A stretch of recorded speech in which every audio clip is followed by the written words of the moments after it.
When we hear the words microbes and algae, our first reaction is mostly a concern about a disease outbreak.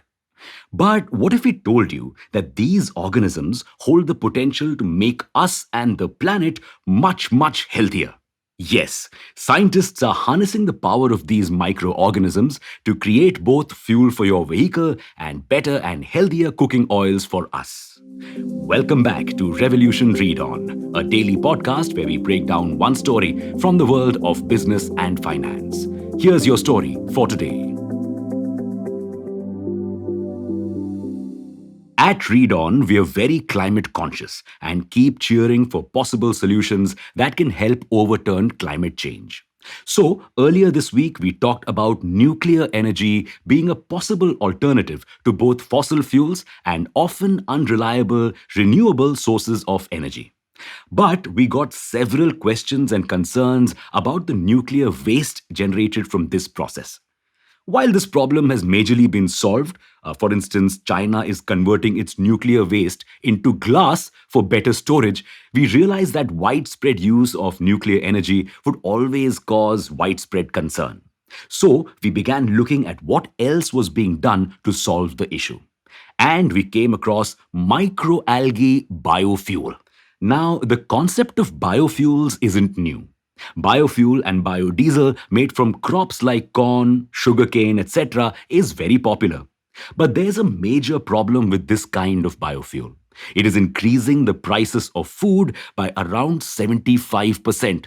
You see, when you use food grains to make fuel, the quantity of food available goes down, which raises prices. Plus, farmers are getting more money to set aside these crops for biofuels. So, this also reduced the yield of these crops, increasing prices. But microalgae based biofuel can help solve this problem. It involves creating an algae farm which stores energy from the sun as oil. The algae is later processed to create biofuel. Plus, the algae also converts carbon dioxide to oxygen. So, it kills two birds with one stone. Then why haven't we jumped on this opportunity? Why is microalgae based biofuel not that popular yet? Because it's expensive and kind of impossible to scale. To truly create the amount of biofuel we need from algae for cheap, ponds worth the size of entire cities will have to be created. And creating such large scale farms without a large scale demand will not be commercially viable.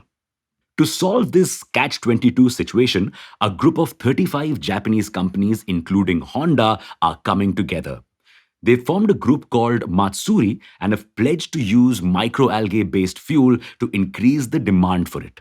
The increased demand will make development of a large scale farm possible in Singapore. Later on, some companies like Honda even plan to begin algae cultivation. There's also another ray of hope. ExxonMobil, which is one of the world's largest fossil fuel providers, is now looking to develop a strain of algae that produces more fuel, thus reducing costs and increasing yields. So, this sector is witnessing a major revolution right now. But why should the revolution stop here? There's a need for revolutionizing the edible oil sector as well. You see, the two major edible oils that we use right now, palm oil and canola oil, are not just bad for our health, but also bad for the environment. The production of palm oil leads to widespread deforestation and loss of biodiversity. It has destroyed a major part of the Amazon forest and is also responsible for 60% of the deforestation in Indonesia. So, should we ban palm oil? Well, that wouldn't help. A major reason we rely on palm oil is its yield. Other crops would require 9 times more land and water to produce the same amount of oil. What's the solution then? We can't really live without oil, no? Don't worry, we won't have to. Because wherever there's a problem, a startup emerges to solve it. Zero Acre Farms, a California based startup, has found a new way to create sustainable and healthy oil substitutes from microorganisms using a fermentation technique. Such innovation could not just end deforestation, but also make us much healthier by reducing our dependence on harmful and processed vegetable oils. The company is set to launch its products later this year. Initially, it will produce this oil on a small scale, but by creating such microbe based oil production facilities across the world, it could essentially solve the problems of many countries like India who currently have to pay massive import fees for such unhealthy vegetable oils. All in all, through this piece, we wanted to highlight the various efforts being made to create alternative and better energy solutions. The point is, we cannot just rely on solar energy or wind energy alone to solve our energy problems or the climate crisis. It's too little and too late. If we want to make the world a better place soon enough, we will constantly need to innovate and embrace newer and better solutions. Let us know what you think about these innovative ideas and tell us if you have any innovative ideas to save the world as well.